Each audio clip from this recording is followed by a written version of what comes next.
I'm Wanda Sanseri, and I know that you have a desire to teach students good English skills. Some of us understand that that can be a challenge for a number of reasons. One, English is the largest language in the known world ever. In the Chinese dictionary, there are 12,000 words. The French dictionary, there are 100,000 words, and in German, 300,000.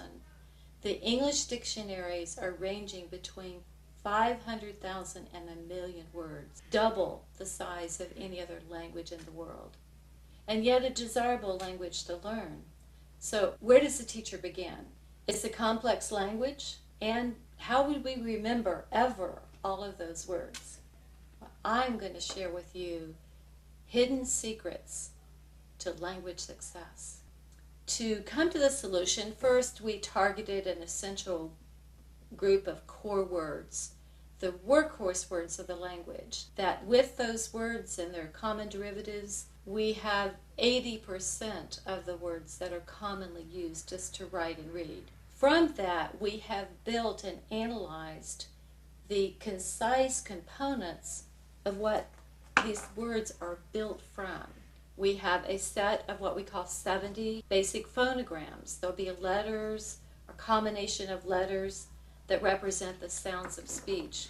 And then looking at rules that govern spelling, rules that are reliable rules, rules that will work. So what we're going to be showing you will be these core elements that streamline the presentation of the code of the English language into 98 clear, reliable pieces that you could even start teaching the youngest child, but that will still work at the highest level of vocabulary. Then we're going to teach the child how to apply this when they actually come into spelling words, how to maximize the memory power of the brain to be able to retain all this, not just dead memory of copying over and over and over and looking, but how can we make the best use of our brain? We will give you 2 secrets for doing that. One is what we call think to spell, where we will exaggerate words to match the way they're actually spelled, fitting with the phonograms and fitting with the spelling rules that we teach. Some of the words sound silly.